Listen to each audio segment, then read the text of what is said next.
Olá, pessoal! Olá para todos que estão aí já ansiosos aí por essa live que está começando aqui sexta-feira, né?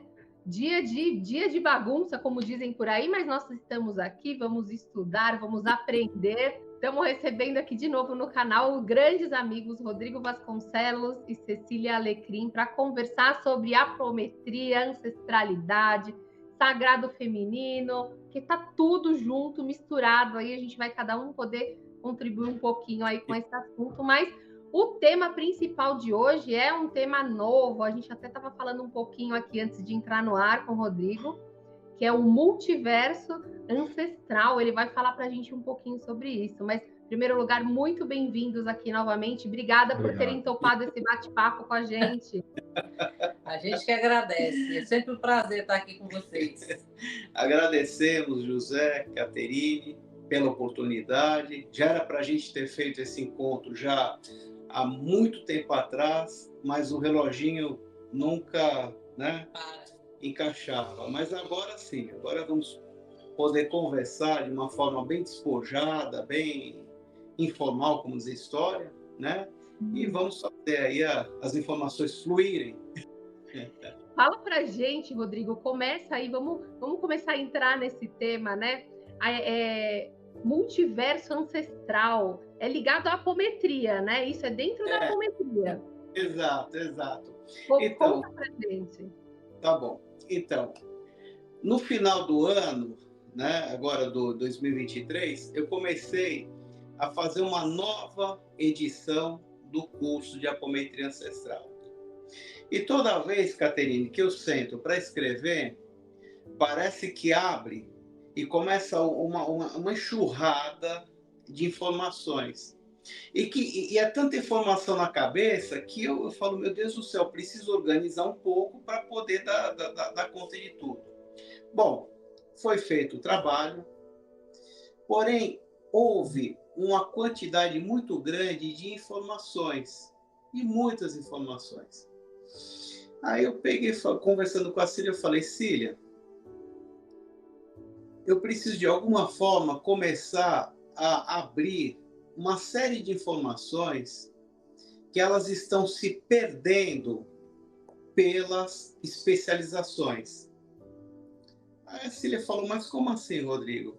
Se a gente para analisar, pelo menos dos últimos 15 anos, a área das terapias, Caterine, foi a área que mais apareceu técnicas e mais técnicas e técnicas de tudo quanto é jeito. E assim, eu desde criança, eu sempre gostei de estudar de tudo. E eu percebi que eu conseguia entender muito mais a minha técnica quando eu estudava outras técnicas. E agora, recentemente, eu estava escutando, foi muito interessante, parece-me que foi o pai ou avô, não foi de Planck, foi de Bohr, salva a memória, que falou, deu um conselho para ele, falou, meu filho ou meu neto, né? Muito cuidado com a especialização, né? Porque quando você se especializa, não que não seja adequado, sim, mas é importante a gente ter um contexto, de uma forma mais holística, mais ampla. Um ampla. exemplo bacana disso é antigamente o médico de família, né? Existia o médico que cuidava da família, então ele era um clínico geral e ele ali atendia aquela família em várias questõezinhas, né? Hoje isso é quase escasso, o que a gente tem hoje são as especialidades, que é o que você falou. Então, o médico que cuida do fígado não conversa com o que cuida da cabeça, o outro que não cuida do pé, e aí se perde alguma coisa nesse contexto. Acho que é isso, né? Perde muita coisa. Desculpa, José, pode falar. Você perde muita coisa, né? Porque você deixa de integrar tudo, né? Você começa a olhar com foco, mais que no microscópio eletrônico, você vai ver além da molécula, né? Só que atômico todo, né? A semana passada, eu estava conversando com um médico, ele é oncologista, e ele deixou a parte de consultório de lado e se dedica hoje para a acupuntura. E ele me falou uma coisa, ele falou, Rodrigo, A medicina hoje, ela está muito capacitada a resolver a questão pontual do problema. Pontual. Mas ela acaba desconsiderando tudo que está à volta, né? E aí isso até me estimulou ainda mais. Essa conversa foi a semana passada, né? Então eu peguei e falei assim, conversando com a Cília, a gente, principalmente dentro do consultório, José, eu tenho assim toda vez que eu entro para um atendimento, seja dentro da apometria, seja no campo da magia, eu vejo isso tudo sempre com um olhar de um cientista, porque são pessoas e cada pessoa sempre traz um enredo totalmente diferente um do outro. E não existe para o terapeuta, no caso para a gente, José, você ter o mesmo assunto sempre. Por mais que até a natureza do problema seja, vamos dizer que parecida, mas na profundidade ela é totalmente diferente, né? E isso daí, o que vai gerando na gente ao passar dos anos? Que eu brinquei agora há pouco, a gente vai se tornando enciclopédias, né, vivas, ambulantes. E agora, escrevendo esse curso, o resto do material, eu falei, meu Deus do céu, eu precisaria minimamente de um mês para poder passar tudo aquilo que eu gostaria de passar. Porque a gente angaria muitas informações. E assim, pelo menos é uma forma que eu tenho de entender isso. Eu acho que a grande sacada, o eureka das coisas, não está nem na linha de cima, nem na linha de baixo, mas sim nas entrelinhas. E essas entrelinhas, José, é justamente as nossas experiências. Ou seja, é uma percepção, é um olhar, é um sentir, é um raciocinar dentro da nossa área, dentro do consultório, atendendo pessoas, atendendo as questões ancestrais, as questões espirituais, as questões energéticas, as questões transcendentais, as questões multidimensionais. E a gente tem um aprendizado muito grande. E aí entra a questão das especializações que eu falei agora há pouco. Eu falei, poxa, eu preciso começar a colocar essas informações para fora, até mesmo fora de curso, para me poder levar uma coisa mais informal, como a gente está fazendo aqui, e passar, veja, facetas, passar ângulos diferentes que as técnicas acabam desprezando. Veja só, hoje a gente tem, você é da medicina, você entende isso, a gente tem os conhecimentos do meio científico, que há as questões como que eu posso dizer, as comprovações científicas para aquilo, e nós temos um outro lado, José, chamado pseudocientífico. O multiverso, ele não é um conceito científico, ele é um conceito pseudocientífico.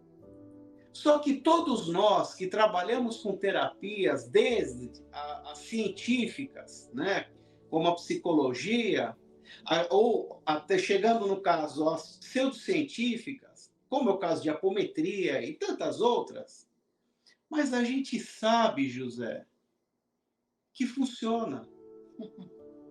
Para você ter uma ideia, José, eu conversava há muitos anos atrás com uma médica em São Paulo, neurologista, responsável aí pela parte da Unifesp. E a gente conversava uma vez a respeito do efeito placebo. Ora, se um comprimido de farinha, mas existe uma sugestão para aquele paciente que tem um problema clínico, sim, ele acredita, e muitas vezes o placebo funciona mais do que o próprio remédio, José. Então, te juro. Tem efeito nocebo também, né? Exatamente. Então, isso já comprova o efeito placebo né? Então eles pegam, às vezes, os medicamentos, né? Naquele protocolo. Às vezes o placebo ele dá uma resposta melhor, às vezes até cura, do que o próprio medicamento. Isso daí basta efeito colateral, né? Pois é, isso é efeito colateral. Então isso já também manifestar, né?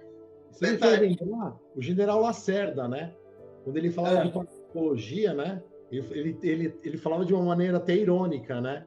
Porque para ele era tão vivenciado aquilo, tão real, que ele não tem problema. Vamos chamar de paraciência, porque a ciência ainda não tem leis que comprovem tudo o que a gente está vendo e o que ele vivenciou.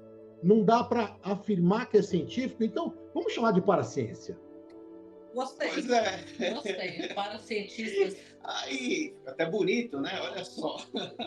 Aí o que acontece, José? Aí, nessa aula, né? Nesse encontro que nós faremos a outra semana, eu me lembro que uma das lâminas que eu estava escrevendo, né? E o meu objetivo é justamente agregar todo mundo, desde aquele conhecimento mais cartesiano, que tem fundamento, tem sim o seu campo de atuação, aos nossos que não obedecem a tantos moldes, vamos dizer assim.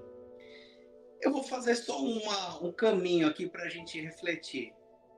Se todo terapeuta que está nos escutando agora, seja ele das áreas mais científicas ou não, tá? Por mais que seja o cartesiano ao quadrado, se esse terapeuta ele acredita que existe alguma coisa dentro desse corpo que anima esse corpo, que a gente pode chamar de alma, de espírito, dê o nome que quiser. Ora, se eu acredito que existe alguma coisa que anima, e essa alguma coisa que anima, você pega, sei lá, gêmeos, 5 vezes gêmeos, o que é? Quando nasce 5 gêmeos, qual o nome que dá? Trigêmeos, quadrigêmeos... Quíntuplos, pronto. Vamos dizer que tudo ali univitelino, um exemplo. Você vai pegar, um é diferente do outro. Então você percebe a individualidade de uma consciência que existe ali. Se você entende que existe alguma coisa que não pode ser pesado, medido, calculado, mas você sabe que está presente e gera a individualidade do ser enquanto vivo, logicamente, né? Depois que sai o corpo não tem como falar mais. Como a gente não vai acreditar no mundo, ou no campo energético, ou no multiverso que a alma transita e está inserida? A gente fala isso direto aqui. Quando a gente vê um corpo que não está mais animado, você percebe que a vida não estava realmente no corpo.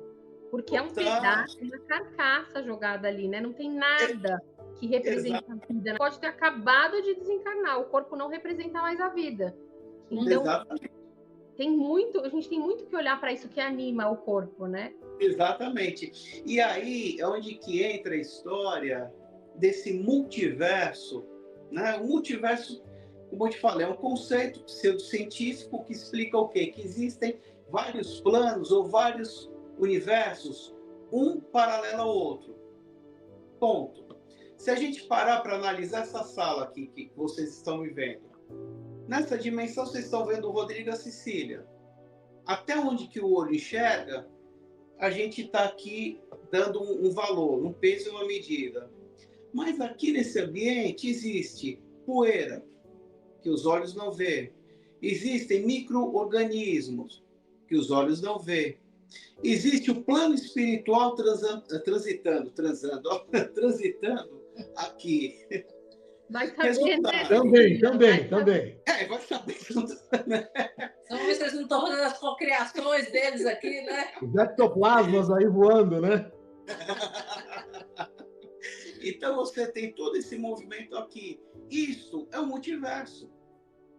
Ponto. Então, aí a gente entra na questão das terapias. Se quando eu estou estudando e desenvolvendo uma técnica, seja lá constelação familiar, né?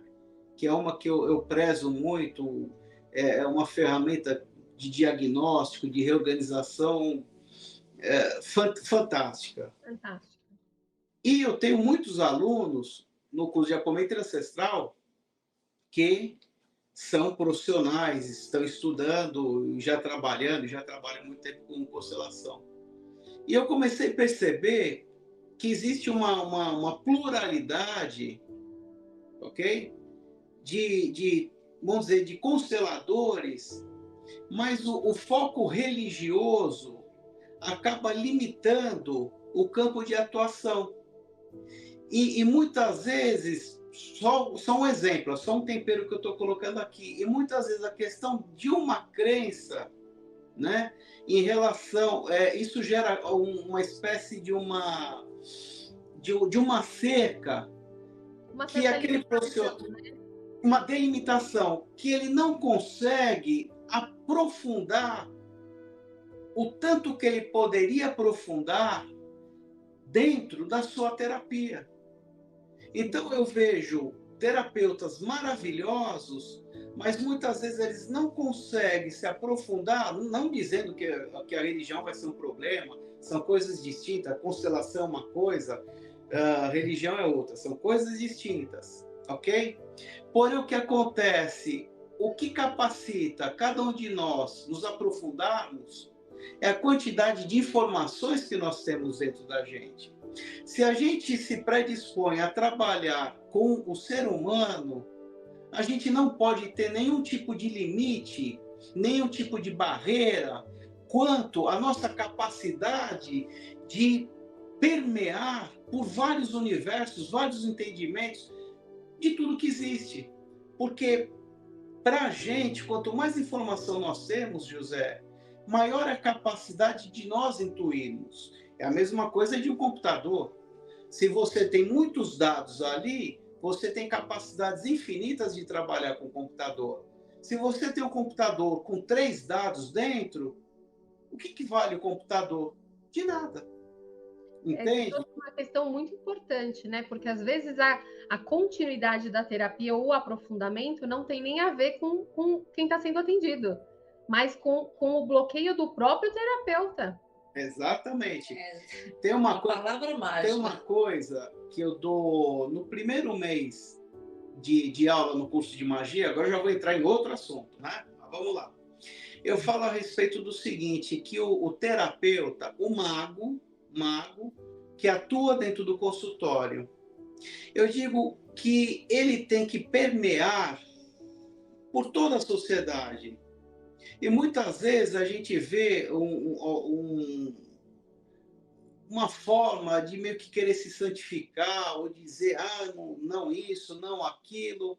Meu Deus do céu, Jesus, nas suas passagens, ele era um homem do povo, onde que ele transitava por todos. O terapeuta, de uma forma geral, ele deve transitar, ele deve ter ciência, ele deve estar atualizado de tudo que acontece na sociedade, porque o que vai bater na porta do consultório dele é justamente a pluralidade que existe na sociedade. E ele precisa ter esse conhecimento, ele não pode entrar muitas vezes num viés de fanatismo, eu só quero essa linha de raciocínio, porque lidar com o ser humano é a mesma coisa que lidar com a subjetividade.